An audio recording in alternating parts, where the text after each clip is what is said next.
Écoutez, c'est la nation de Dieu et personne ne va la lui enlever. C'est vrai. Dieu Tout-Puissant est à la tête de cette nation.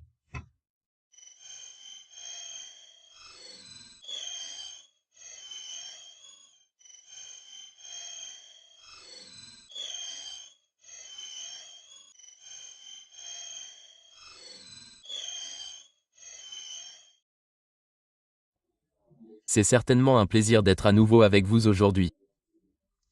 Je ne sais pas si. Oh, ça arrive ici maintenant. Comme vous pouvez le voir, notre message du jour est la ruine nationale. La ruine nationale. Dans le bulletin, j'avais comme sous-titre comprendre les vrais problèmes. Combien d'entre vous sont ravis que l'élection soit enfin terminée? Combien d'entre vous en sont heureux? Les cercles chrétiens sont divisés et ce qui s'est passé cette semaine est très important.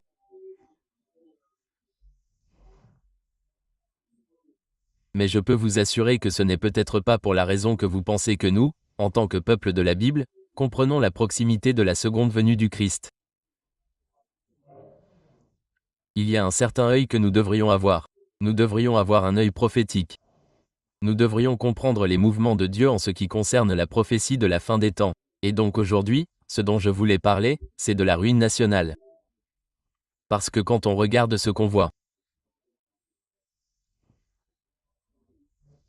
sur Internet, dans les infos, vous savez, beaucoup pensent que si Trump gagnait, ce serait la fin de ce pays. Et beaucoup pensent que si Hillary gagnait, ce serait la fin du pays. Ce serait la ruine nationale. Beaucoup de gens ont dit que si l'un de ces candidats était élu, cela dépendait du côté de la médaille où l'on se trouvait. Donc, vous savez, ils disent qu'il ne faut pas parler de religion et de politique, mais aujourd'hui, je vais parler de religion et de politique, mais à la lumière de la révélation. Amen. La révélation, c'est en fait parler de religion, de politique et de ce qui va se passer à la fin des temps.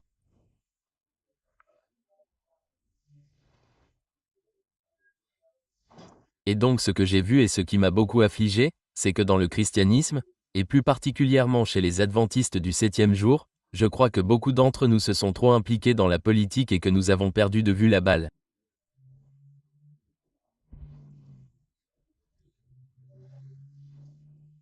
Et donc aujourd'hui, notre message, la ruine nationale, la compréhension des vrais problèmes. Inclinons la tête pour un mot de prière. Notre Père Céleste, nous te remercions encore une fois, Seigneur, de nous avoir donné l'occasion de venir étudier ta parole. Seigneur, alors que nous examinons ce sujet, je te demande la sagesse divine. Je te demande de guider mon esprit. Je te demande que les paroles que je prononce soient les tiennes et qu'en tant que ton peuple, en tant que peuple restant, nous puissions être dirigés vers le bon état d'esprit que nous devrions avoir en cette heure de l'histoire de la terre. Nous te demandons toutes ces choses au nom de Jésus. Amen, Amen. Nous allons commencer aujourd'hui en regardant quelques diapositives. Qu'avons-nous ici? Un ordinateur saisi dans le cadre de l'enquête sur Anthony Weiner incite le FBI à prendre de nouvelles mesures dans le cadre de l'enquête sur les emails de Clinton. Ainsi, dans tout le pays, tant pour les croyants que pour les non-croyants, on a parlé d'Hillary Clinton et de ses emails. Hillary était vue par beaucoup de gens. D'ailleurs, je ne vais pas parler de mes opinions politiques particulières. Amen, je veux être très clair à ce sujet. Je ne soutiens aucun candidat. Je ne soutiens aucun parti politique. En fait, j'ai ce sermon en tête depuis plusieurs mois, mais je voulais attendre que tout soit terminé avant de le partager. Néanmoins, les gens ont vu cette candidate en particulier, Hillary Clinton. Certains l'ont considérée comme malhonnête, menteuse, escroc. Beaucoup de gens l'ont appelée tandis que d'autres la soutenaient. De l'autre côté de la médaille, il y avait un article. C'était le titre qui a dominé l'autre candidat, Donald Trump. La 11e femme accuse Donald Trump de comportement inapproprié. Les gens ont donc également parlé de cet autre candidat de manière négative. Raciste, sexiste, misogyne, etc., ont été utilisés. Encore une fois, je ne suis pas là pour défendre ou attaquer l'un ou l'autre des candidats. Ce n'est pas du tout ce dont nous discutons aujourd'hui. Mais ce que nous avons ici, c'est que les gens étaient frustrés et avaient le sentiment que ces deux candidats, l'un ou l'autre, mèneraient à la ruine de ce pays. Or, la Bible parle spécifiquement de ce qui mènera à la ruine du pays, de ce qui mènera à la ruine du monde. D'ailleurs, dans le livre La tragédie des siècles, nous allons examiner une déclaration à la fin de cette présentation où elle dit « Qu'est-ce qui mènera à la ruine nationale ?» Et je peux vous assurer que la ruine nationale ne sera pas basée sur un candidat ou un parti politique en particulier. Et tant de gens ont fait de ces deux personnes la raison de cette élection. Et ce que j'aimerais vous dire aujourd'hui, c'est que ces choses n'étaient pas l'histoire de l'élection. Les courriels et autres choses de cette nature. Ce n'était pas l'histoire de cette élection. Ce n'était pas l'histoire sur laquelle nous aurions dû nous concentrer en ce moment en tant que peuple de Dieu et en tant que peuple qui a une compréhension de la prophétie. J'aimerais que nous examinions une déclaration ici. Elle est tirée de la Grande Controverse, page 592.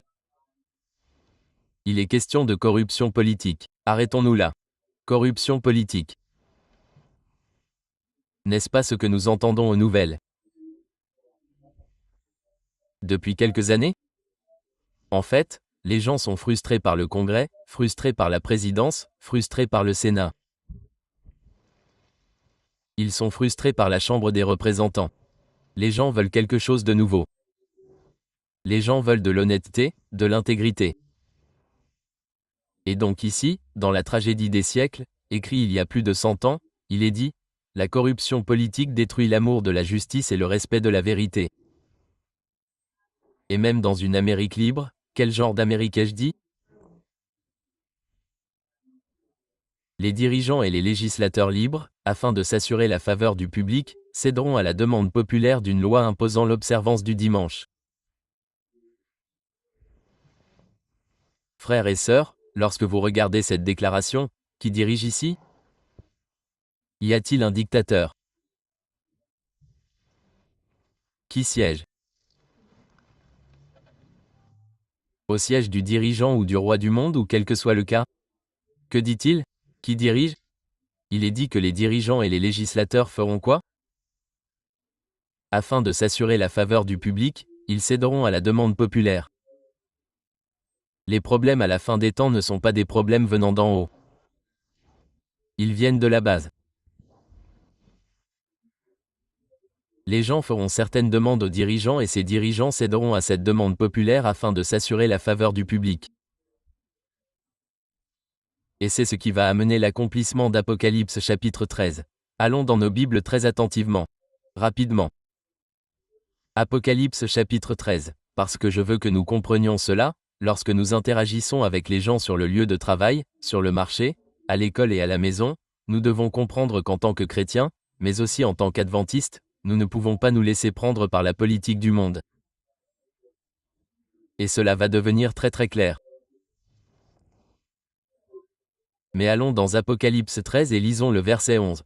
Il est dit, « Et je vis monter de la terre une autre bête, qui avait 2 cornes semblables à celles d'un agneau. Elle parlait comme un dragon, elle exerçait toute la puissance de la première bête en sa présence, et elle faisait que la terre et ses habitants adoraient la première bête, dont la blessure mortelle avait été guérie. Et elle opérait de grands prodiges, même jusqu'à faire descendre du feu du ciel sur la terre, à la vue des hommes, et elle séduisait les habitants de la terre par les prodiges qui lui étaient donnés d'opérer en présence de la bête, disant aux habitants de la terre de faire une image à la bête qui avait la blessure de l'épée et qui vivait. »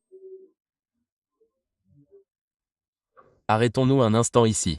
Nous voyons donc un contexte, les miracles. Maintenant, lorsque la Bible parle de miracles, associons-nous les miracles aux non-religieux ou aux religieux? Les religieux, bien sûr, les non-religieux ne croient pas au surnaturel. Ils ne croient pas aux miracles. Ce que nous voyons ici, et nous allons le voir très très clairement, c'est qu'il y a une puissance religieuse à l'œuvre qui pousse le monde à adorer la première bête et à former ce qu'on appelle une image de cette bête. Maintenant, nous allons faire un petit quiz surprise. La première bête dans Apocalypse chapitre 13, qui est la bête? La Bible parle de quelle entité parle la Bible? Mes étudiants en prophétie. La première bête. Qu'est-ce que c'est? Quelqu'un. Ai-je entendu quelqu'un le dire? D'accord. Laissez-moi vous poser une autre question.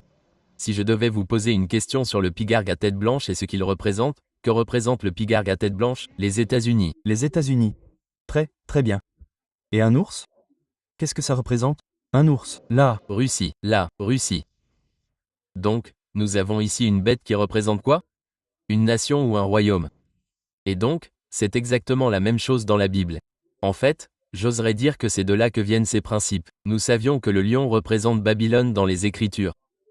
Un ours me représente en Perse, etc. Et donc cette première bête dans Apocalypse chapitre 13 représente le Saint-Empire romain germanique pendant cette période de 1260 jours. Maintenant, je veux vous donner une description de ce qui était en vigueur à cette époque.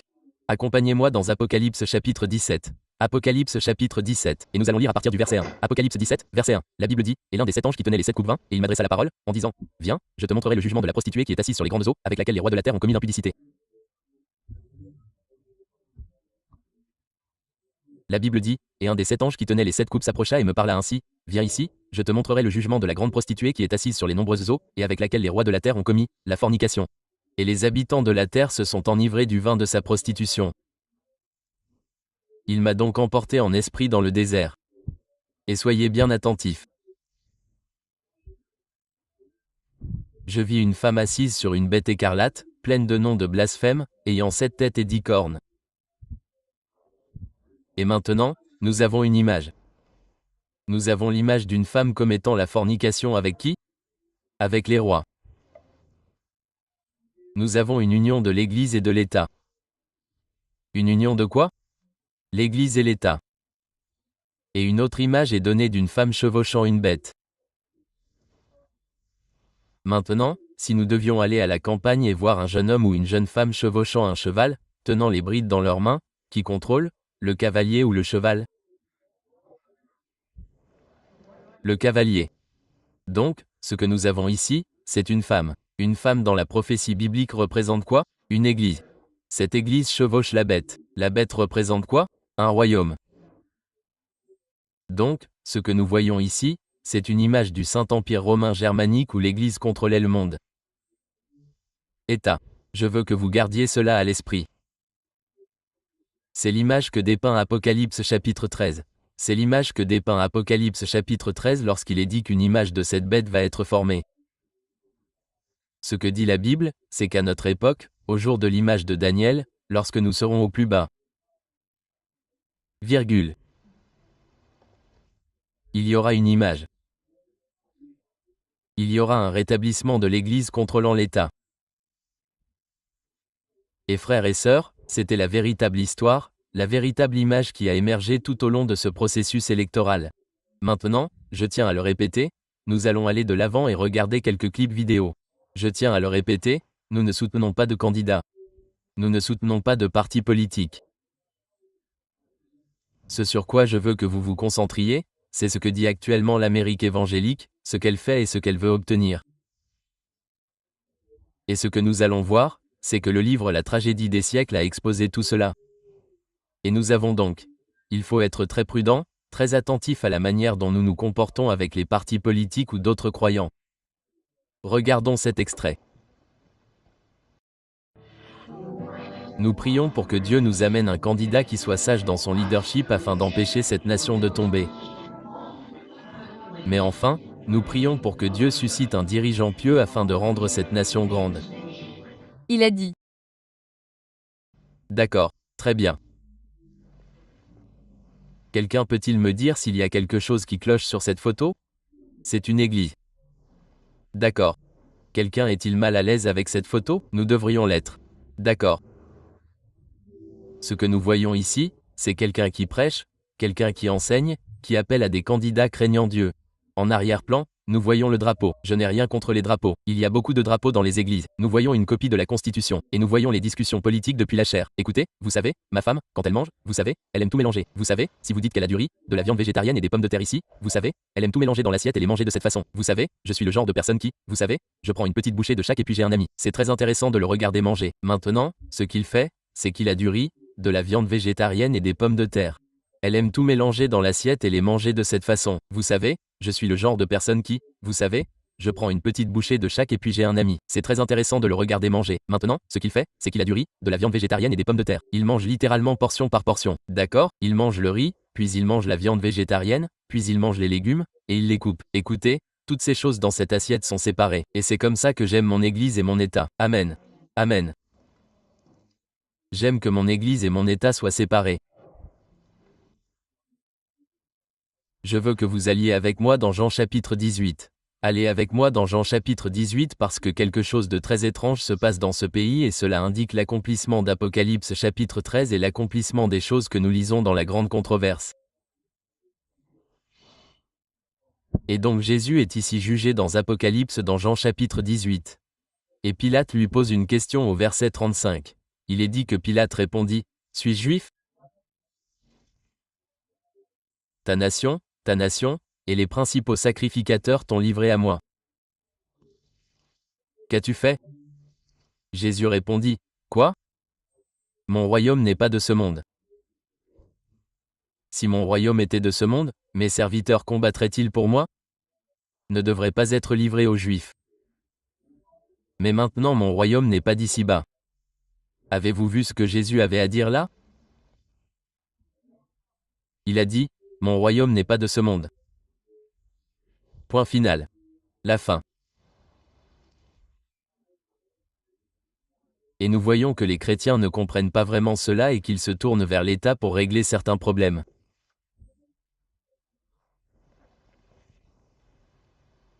Les chrétiens sont frustrés. Ils sont frustrés par certaines des choses qui se sont produites dans ce pays avec le mariage homosexuel, l'avortement et d'autres problèmes. Et donc, ils essaient de régler ce problème en allant voir l'État et en disant, « Réglez cela pour nous. » Et nous allons le voir plus clairement dans un instant. Poursuivons. Donc, pendant cette campagne présidentielle, et je le répète, il ne s'agit pas du candidat. Il ne s'agit pas du candidat. Il s'agit de l'Église. Il s'agit de la réponse de l'Église. D'accord, Donald Trump ne sera qu'un président parmi d'autres, le 45e je crois, je veux être très clair là-dessus. Mais il a fait une déclaration, il a dit, « Je veux redonner le pouvoir à l'Église. » Bon, de nombreux candidats l'ont déjà dit. Les démocrates, les gens qui se présentent aux élections, vont souvent à l'Église parce qu'ils comprennent que le vote de l'Église, le pouvoir de l'Église est très, très important pour eux. Les républicains font la même chose, ce n'est pas une question de parti. Mais cela a trouvé un écho auprès de l'Amérique évangélique. Et comme nous allons le voir, une grande partie de leurs discours n'ont pas porté sur l'avancement du royaume de Dieu en gagnant des âmes par les Écritures, mais plutôt sur le désir de faire avancer le royaume de Dieu ici sur terre en prenant le contrôle de la législation. Mais nous savons, d'après Apocalypse chapitre 13, nous savons, d'après la grande controverse, que, écoutez, cela devrait faire vibrer notre sens de l'araignée.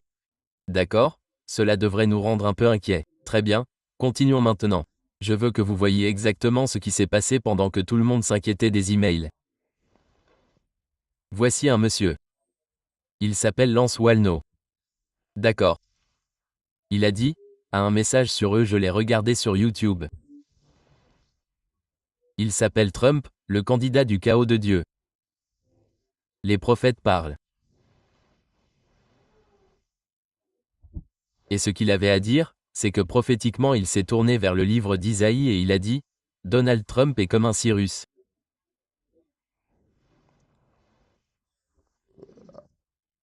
De la même manière que Cyrus a fait sortir les enfants d'Israël de captivité.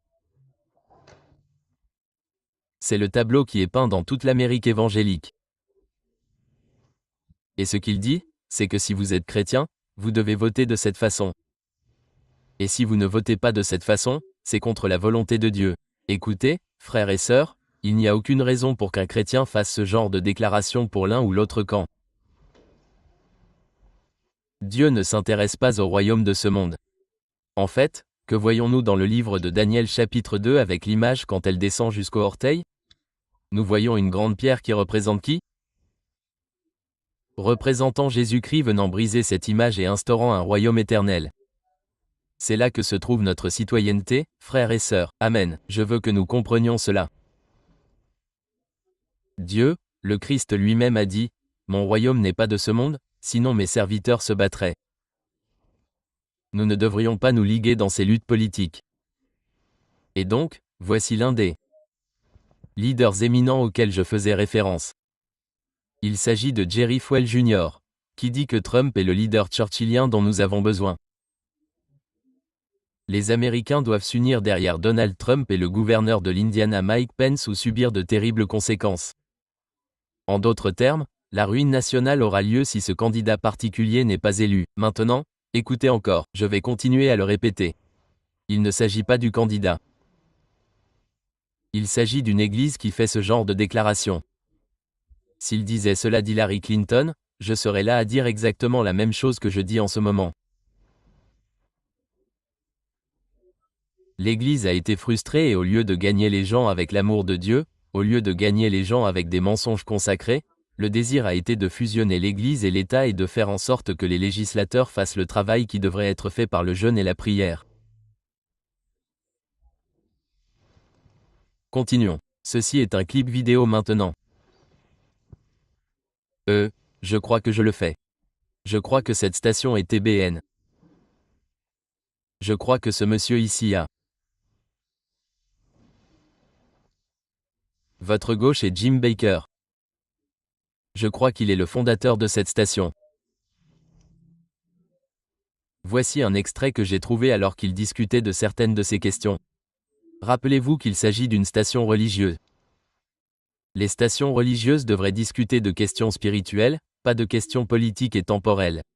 Je veux que vous compreniez, dans le contexte de ce que nous lisons dans Apocalypse chapitre 13, ce qui se passe exactement, puis je vais vous lire une déclaration tirée de la grande controverse. En fait, certains de nos amis se sont réunis ici pour vous informer du vote d'aujourd'hui. Pourrions-nous lancer ce mondo? Pourrions-nous lancer cet article? Je veux juste que vous écoutiez certains de nos amis. De Donald Trump. Il a déjà déclaré avoir soumis 11 noms, les a rendus publics, et il a déclaré sans détour, et je peux le citer, qu'il nommerait des juges pro-vie à la Cour suprême des États-Unis pour le bien de la Cour suprême et de l'avenir de notre nation. Le pasteur Jim en parle. C'est pourquoi je suis tellement convaincu qu'il doit être élu prochain président des États-Unis. Quand on est du côté de Dieu, on est toujours du bon côté. Oui, Donald Trump est du côté de Dieu. Amen. Mais il faudra quelqu'un avec l'audace d'un Trump pour monter sur scène et renverser certaines tables de change pour botter des fesses. Je suis juste désolé. Non, c'est quelque chose que nous voulons reconnaître. Nous voulons nous lever. Nous devons nous unir en tant que corps de croyants. Nous devons faire preuve de souplesse dès maintenant. Et montrer à cette nation que les chrétiens se sont unis, ont élu notre candidat afin de faire avancer le programme de Dieu. Et puis vous savez ce que j'aime et c'est une promesse que j'ai de Donald Trump. Il a dit aux chrétiens, aux pasteurs, aux dirigeants, ce serait une politique de la porte ouverte à la Maison Blanche. Oui, il l'a fait. Une politique de la porte ouverte comme on peut l'appeler. Nous devons voter pour la moralité. Nous devons voter pour le programme républicain. Je veux vous demander quelque chose. Si Donald Trump est élu, il le sera. Vous a demandé de l'aider à la Maison Blanche quand il sera élu. L'aideriez-vous? Le conseilleriez-vous? Viendriez-vous en marchant et en parlant? Eh bien, oui. La réponse est oui, je le ferai. Écoutez, je travaille dur pour essayer de faire élire Donald Trump ici. C'est parce que le programme que le Parti républicain défend cette année est probablement le programme le plus conservateur de l'histoire du Parti républicain. Et Donald Trump nous a promis publiquement et en privé qu'il s'assurerait que ce programme soit respecté. D'accord. D'accord. Encore une fois, notre Église et notre État doivent être séparés. Le problème à la fin des temps, l'image qui se forme, à quoi ressemble une image? Vous savez, devant le stade de basket des Chicago Bulls, vous savez, il y a une image devant là, le taureau le plus célèbre qui ait jamais joué en NBA. Comment s'appelait-il? Je pense que certains d'entre vous connaissent peut-être son nom, Michael Jordan. Michael Jordan. Cette image n'est pas Michael Jordan, mais la pose et tout ce qui vient de son célèbre dunk de la NBA. Sa célèbre photo qu'il a prise représente Michael Jordan. Et de la même manière que nous avons vu la papauté opérer dans cette sphère en tant que femme écrivant et contrôlant l'État, c'est exactement ce qui va se passer avec cette image. Maintenant, je veux que vous voyiez quelque chose de très très important dans Apocalypse chapitre 2. Apocalypse chapitre 2, nous allons parler de l'établissement de la papauté pendant un moment. Apocalypse chapitre 2, nous allons examiner l'église de Pergame. L'église de Pergame. Le Christ s'adresse à cette église. C'est une période prophétique de l'église, vers le 4e siècle après Jésus-Christ, lorsque l'Église était en quelque sorte en train de s'éloigner de la pureté de la foi et de se rapprocher de cette entité Église-État. Et il est dit, « Mais j'ai quelque chose contre toi. » Verset 14 d'Apocalypse chapitre 2. « Mais j'ai quelques reproches à te faire, car tu as là des gens qui tiennent la doctrine de qui ? De Balaam, qui enseignait à Baal à mettre une pierre d'achoppement devant les enfants d'Israël, pour qu'ils mangeassent des viandes sacrifiées aux idoles et qu'ils se livrassent à la fornication.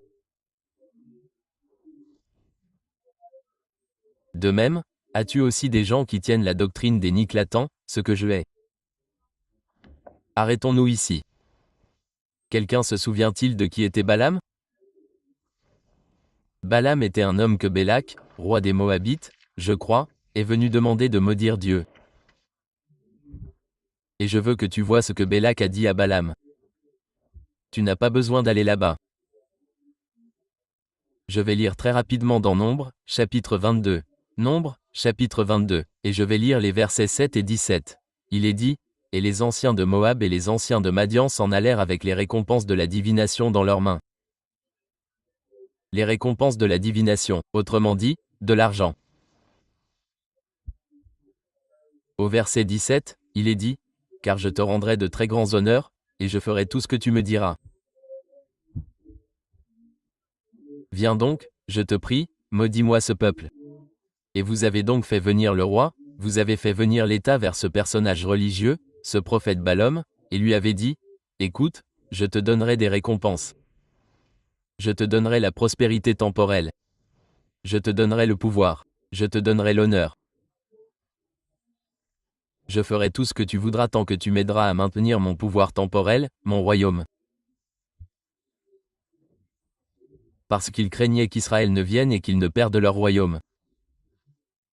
C'est pourquoi Dieu a pris ce symbole dans Nombre, l'a repris, l'a transféré dans Apocalypse chapitre 2 et l'a déposé là. Pour que nous puissions comprendre que ce qui est en jeu, ce qui était en jeu à cette époque où la papauté était en train d'être établie, c'est que les gens voulaient les honneurs du monde. L'État voulait le pouvoir et ils se sont donc réunis pour former cette union. Vous savez, Pierre en parle, Balaam, il voulait les récompenses de l'injustice. Les récompenses de l'injustice. C'est la deuxième, plutôt la troisième église. Dieu a réitéré ce symbole dans Apocalypse chapitre 6. Allons-y rapidement et regardons le troisième sceau. Le troisième sceau. Nous allons aller rapidement dans Apocalypse et regarder le troisième sceau. Au verset 5, il est écrit, « Quand il ouvrit le troisième sceau, j'entendis le troisième être vivant qui disait, « Viens et vois. » Je regardai, et voici, parut un cheval noir. Et celui qui le montait avait dans sa main une balance. Et j'entendis au milieu des 4 êtres vivants une voix qui disait, « Une mesure de froment pour un denier, et 3 mesures d'orge pour un denier. Et garde-toi de faire du mal à l'huile et au vin. » Ici, frères et sœurs, ces balances, je vais vous les montrer, plutôt que de perdre un peu de temps. Ces balances représentent l'Église qui s'implique dans des questions de jugement. Et cela implique également que l'Église s'intéresse davantage à l'argent et aux transactions, car dans la Bible, il pesait l'argent pour s'assurer que c'était le bon montant. C'est ce que la Bible dépeint, qui a amené l'Église pure de Dieu, l'Église apostolique, à devenir la papauté. C'était les séductions de la mondanité. C'était l'alarme du pouvoir mondain. Et c'est exactement comme cela que l'image va être rétablie à la fin des temps. Continuons maintenant. Je veux que vous voyiez cela encore plus clairement. Je veux que vous voyiez cela encore plus clairement. Qu'est-ce que je viens de souligner ? Maintenant, ces deux balances entrent en jeu. Quel est le symbole du système judiciaire, frères et sœurs? Que voyez-vous?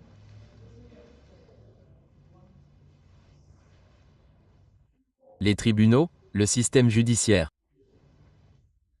Encore une fois, l'Église voit que l'état de la société se dégrade.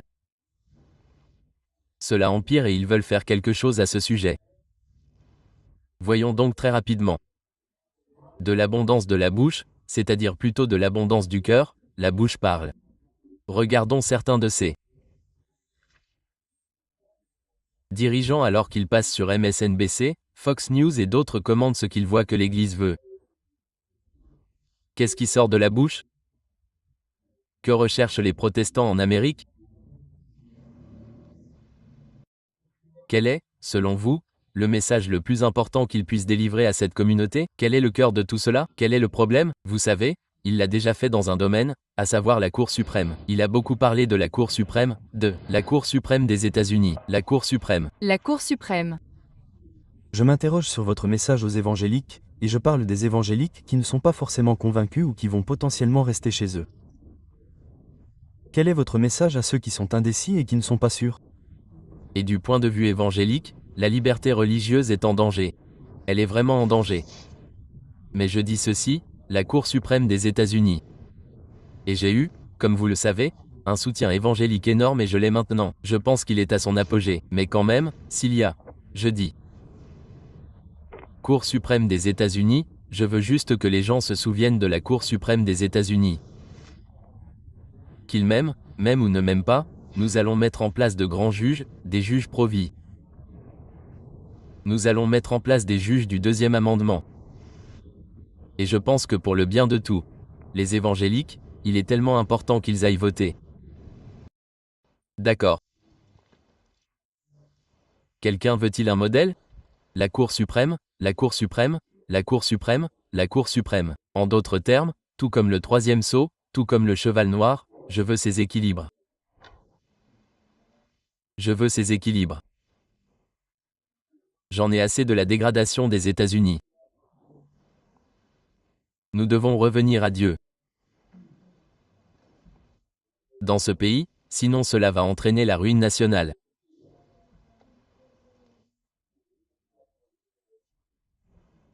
C'est exactement la même chose qu'Ellen White dit dans La tragédie des siècles lorsqu'elle dit que les protestants américains examineront l'état de la société et diront que si nous ne revenons pas à Dieu,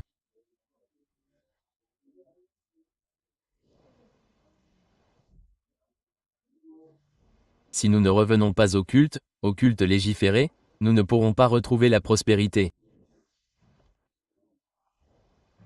C'est le langage utilisé dans la grande controverse.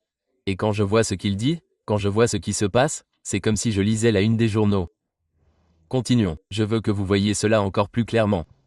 Je veux que vous voyiez cela encore plus clairement. Ceci est tiré de Jésus-Christ, page 509. Il est écrit, mais aujourd'hui, dans le monde religieux, il y a des multitudes qui, comme ils le croient, œuvrent à l'établissement du royaume du Christ en tant que royaume terrestre et temporel. Ils désirent faire de notre Seigneur le souverain des royaumes de ce monde, le souverain dans ses cours et ses camps, ses salles législatives, ses palais et ses places publiques. Encore une fois, ce sont ses balances, ses places publiques. Ils s'attendent à ce qu'il gouverne par quoi? Par des lois appliquées par l'autorité humaine. Puisque le Christ n'est pas ici en personne maintenant, mais faites attention à cela. Ils entreprendront eux-mêmes d'agir à sa place pour exécuter les lois de son royaume. Ayez pitié. Et vous savez que ce livre a été écrit il y a combien de temps? Nous allons faire de ce royaume le royaume de Dieu. Nous allons reprendre le gouvernement où nous allons mettre les lois de Dieu dans les livres. Frères et sœurs, Dieu n'agit pas de cette manière. Dieu le veut. Il veut nous atteindre par le cœur. Et en tant qu'adventiste, voici notre message pour aujourd'hui. Ne pas se liguer avec les démocrates, les libertaires, les républicains, peu importe. Frères et sœurs, Ce temps-là devrait être révolu. Nous attendons le royaume de Dieu. Amen. Continuons. Continuons. Quelle est cette image? La grande controverse. Page 443. Qu'est-ce que c'est? Nous lisons dans l'Apocalypse à propos de cette image. Qu'est-ce que c'est? L'image de la bête représente cette forme de protestantisme apostat qui se développera lorsque les églises protestantes chercheront l'aide du pouvoir civil pour faire respecter leurs dogmes.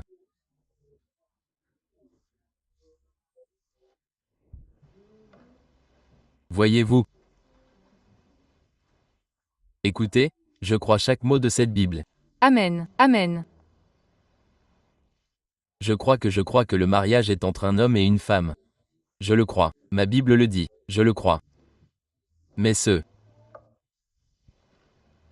pourrait-il que nous soyons censés aller voir l'État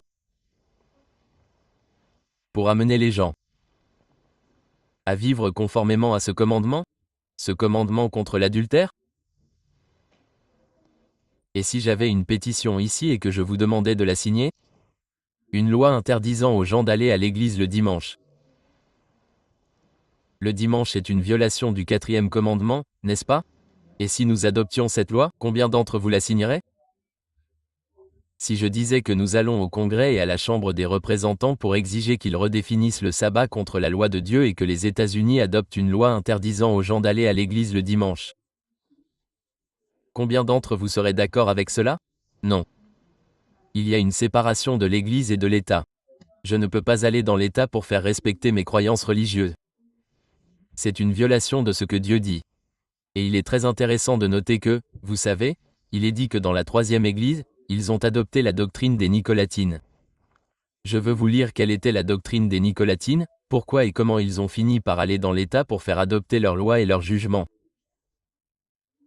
La doctrine largement enseignée aujourd'hui est que l'évangile du Christ a rendu la loi de Dieu sans effet. Qu'en croyant, nous sommes libérés de la nécessité de mettre en pratique la parole. Mais c'est la doctrine des Niclatans que le Christ a condamnée sans ménagement.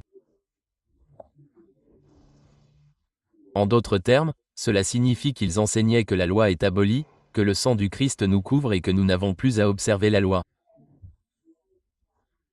Et c'est très intéressant, car je veux choisir mes mots avec soin. Mais c'est l'hypocrisie de la majorité du christianisme d'aujourd'hui, qui a passé plus de 150 ans à enseigner que la loi est abolie.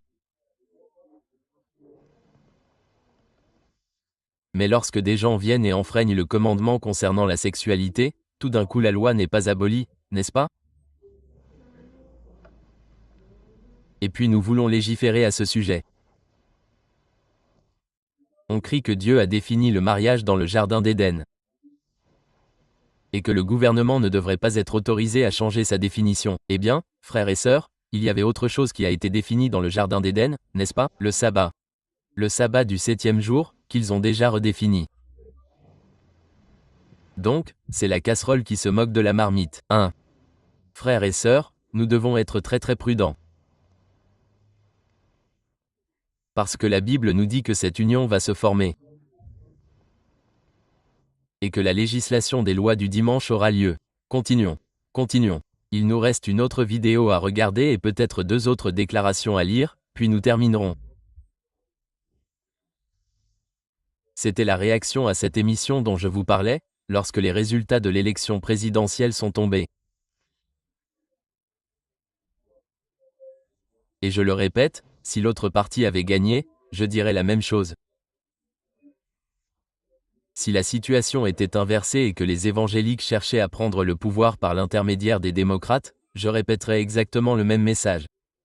Je ne vous dis pas comment voter, au fait, aux élections de mi-mandat, vous faites ce que votre conscience vous dicte de faire. En fait, Ellen White en parle. Elle dit, si vous le souhaitez, si vous vous sentez obligé de voter, allez-y, mais gardez-le pour vous.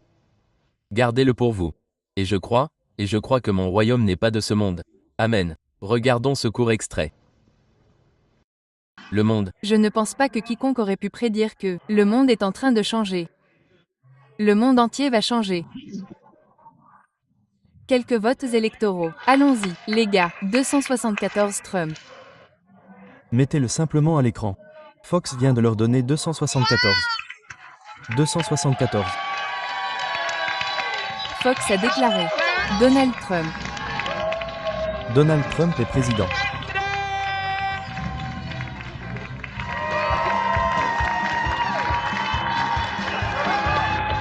C'est la preuve que Washington ne fonctionnait pas. Il voulait tuer la table. Waouh!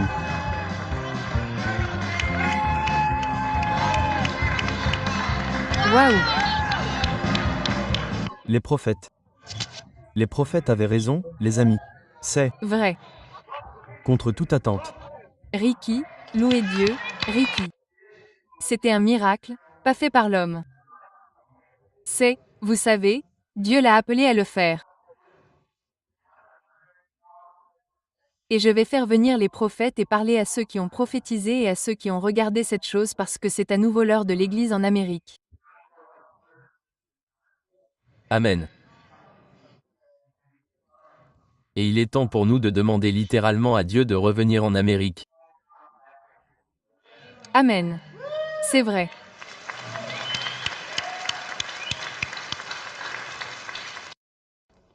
Très bien, donc,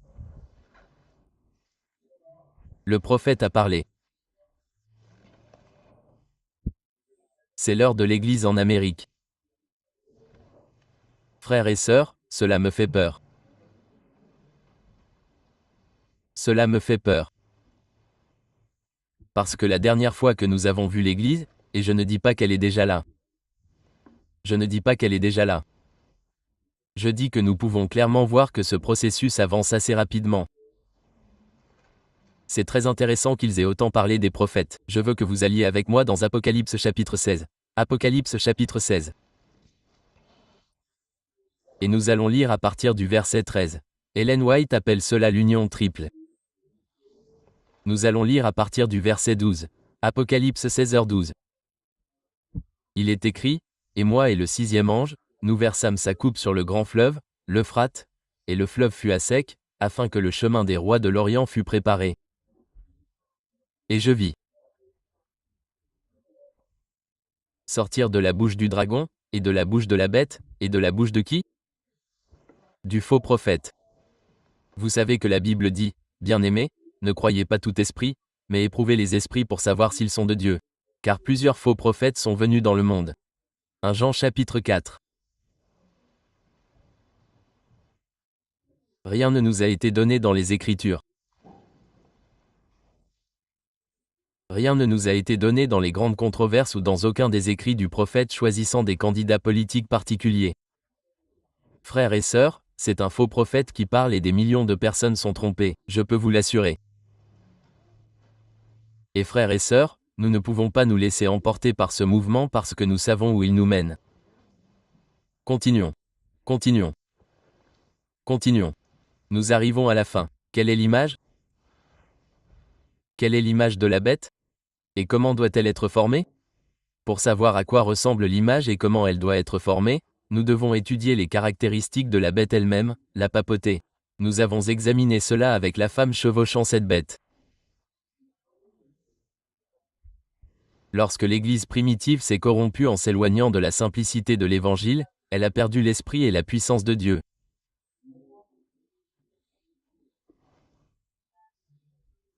Et afin de contrôler les consciences des gens, elle a cherché le soutien du pouvoir séculier. Le résultat fut la papauté, une église qui contrôlait le pouvoir de l'État et l'utilisait pour servir ses propres fins.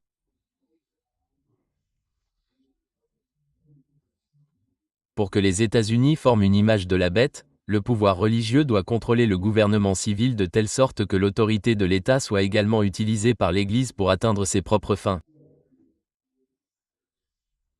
Ayez pitié.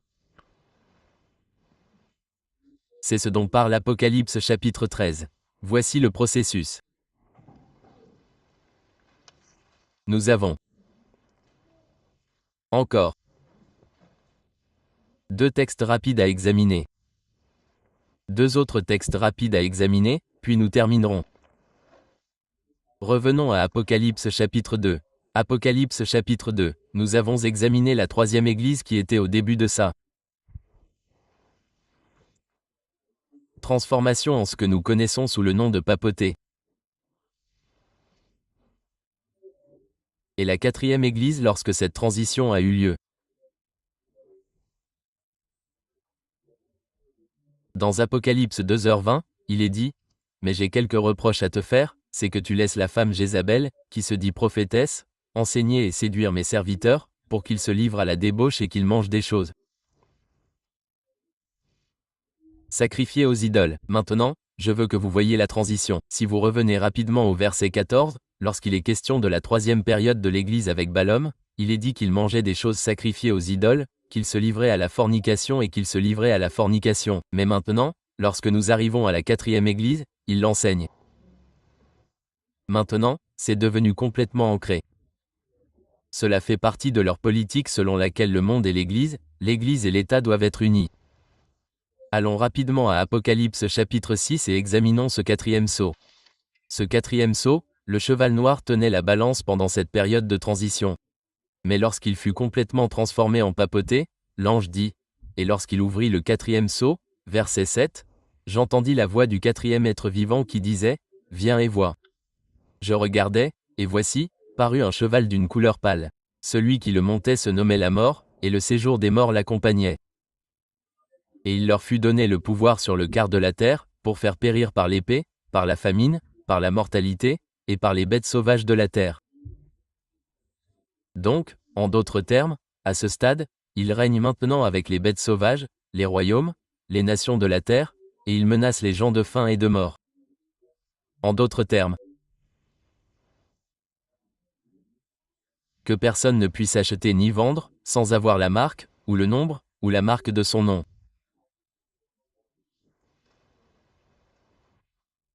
Et que ceux qui ne reçoivent pas cette image reçoivent la marque de la bête, afin qu'ils soient tués.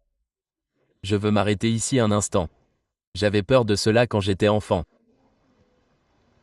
J'attendais avec impatience le temps de détresse. Ma mère me parlait de quelque chose appelé le temps de détresse. Et vous savez, j'ai compris en quelque sorte ce que c'était, mais j'en avais toujours peur. Écoutez, frères et sœurs, nous n'avons rien à craindre tant que nous sommes du côté du Christ. Amen. En fait, dans ce même livre merveilleux, veuillez le lire si vous ne l'avez pas encore lu. Ellen White dit que lorsque cette loi sera adoptée, aucun fidèle croyant ne sera tué, frères et sœurs. Pas un seul. Dieu protégera son peuple. Amen. Et donc, je veux que nous comprenions que nous n'avons pas besoin d'avoir peur. La seule chose dont j'ai peur maintenant, c'est moi. Et à quel point mon cœur est pécheur. Et si je soumets ou non ma vie à Jésus-Christ. Amen. Et donc, alors que nous approchons de la fin, voici notre dernière déclaration, puis nous allons passer à Daniel chapitre 2 et nous terminerons pour aujourd'hui. Il est dit, lorsque les églises protestantes s'uniront au pouvoir séculier pour soutenir une fausse religion pour s'y être opposées, à laquelle leurs ancêtres endurent les plus féroces persécutions, lorsque l'État utilisera son pouvoir pour faire respecter les décrets et soutenir les institutions de l'Église, alors l'Amérique protestante aura formé une image de la papauté.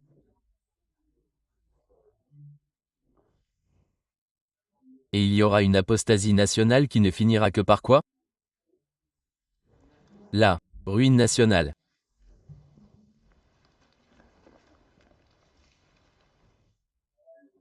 Dieu n'a pas ordonné à Ellen White que la ruine nationale viendrait quand Hillary Clinton serait élue présidente. Il n'a pas ordonné au prophète d'écrire que la ruine nationale viendrait quand Donald Trump serait élu président.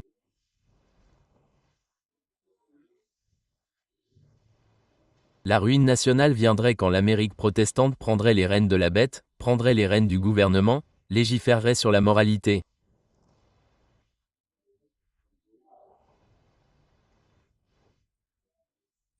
Culminant dans une législation sur un faux jour de culte. Accompagnez-moi dans Daniel chapitre 2. Où est notre citoyenneté? Où est notre citoyenneté? Daniel chapitre 2 verset 44. En fait, vous savez quoi? Lisons le verset 33. Et comme tu as vu le fer mêlé à de l'argile bourbeuse. Et d'ailleurs, le fer représente l'état et l'argile bourbeuse. Ellen White appelle cela l'artisanat de l'Église et l'artisanat de l'État. L'argile étant l'Église et le fer étant l'État. Maintenant, Jérémie a fait référence au peuple de Dieu, Dieu comme au potier et son peuple comme quoi? L'argile. Mais c'est de l'argile boueuse, c'est de l'argile sale, c'est de l'argile qui a été souillée par le monde. L'Église et l'État, dit l'argile boueuse, se mêleront à la race des hommes, mais ils ne s'attacheront pas l'un à l'autre, de même que le fer ne s'allie pas à l'argile. Et dans le temps de ces rois, le ciel suscitera un royaume qui ne sera jamais détruit, et qui ne passera point sous la domination d'autres peuples.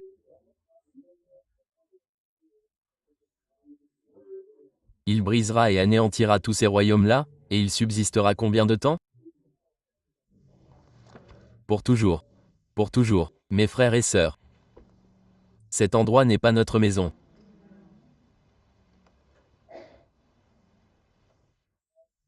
Certains se sont sentis exaltés cette semaine. D'autres se sont sentis extrêmement frustrés. Nous ne devrions être ni l'un ni l'autre. Nous ne devrions pas faire la fête. Nous ne devrions pas être déprimés. Nous devrions attendre avec impatience le royaume de Dieu. Lorsque vous sortez sur votre lieu de travail, lorsque vous parlez aux gens, lorsque vous entretenez des relations avec eux et que ces choses sont discutées, parlez-leur. Dites-leur que l'Église et l'État doivent être séparés. Dites-leur qu'il y a une œuvre en cours qui mène à l'accomplissement de la prophétie de la fin des temps et que nous devons être solidement ancrés dans la parole de Dieu et dans une relation avec Jésus-Christ. C'est le message que Dieu nous a donné aujourd'hui. C'est ce qui devrait nous pousser à faire du porte-à-porte, non pas pour soutenir des candidats, ni pour soutenir des partis, mais pour soutenir Jésus-Christ. Inclinons la tête pour un mot de prière. Notre Père Céleste, nous te remercions une fois de plus pour le temps que nous avons passé ensemble aujourd'hui à examiner ta parole et les enjeux de la fin des temps.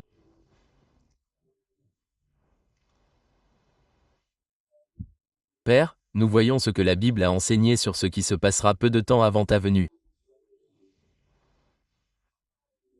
Nous avons vu la loupe que tu nous as donnée par l'esprit de prophétie pour nous donner encore plus de détails afin que nous ne puissions pas être rattrapés par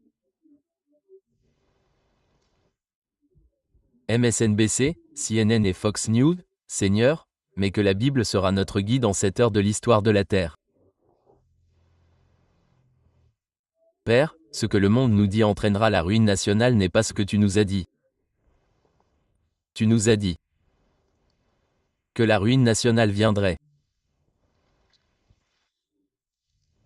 lorsque l'homme déciderait de tenter de contrôler la conscience des autres hommes. Et donc, Père, nous prions même maintenant pour que nous puissions avoir des vies soumises à toi. Nous prions pour que tu nous utilises comme des vases. Qui, comme les gens se sont émerveillés lorsque tu as dit, rendez à César ce qui est à César, et à Dieu ce qui est à Dieu, de la même manière qu'ils se sont émerveillés de tes paroles, que toi, agissant à travers nous, nous puissions amener les gens à s'émerveiller de la sagesse que tu nous as donnée pendant cette période. Nous te demandons ces choses au nom de Jésus. Amen. Amen.